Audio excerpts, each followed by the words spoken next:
Amen. Thank you, God. In Christ alone.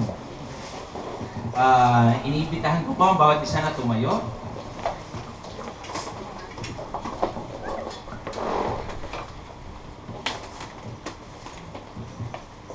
Amen.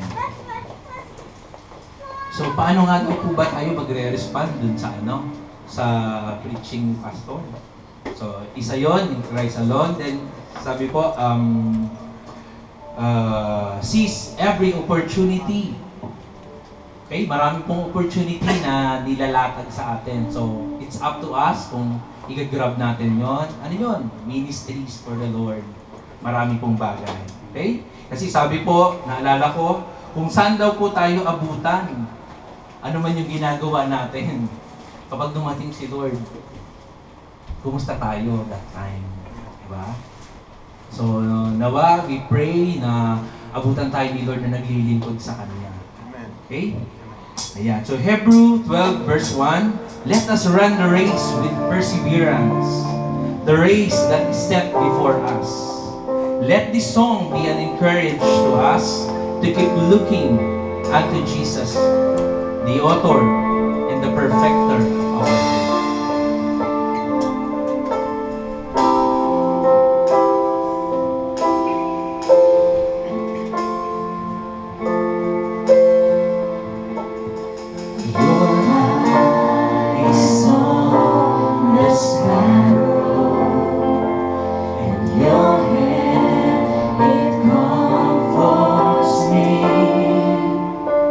From the ends of the earth to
race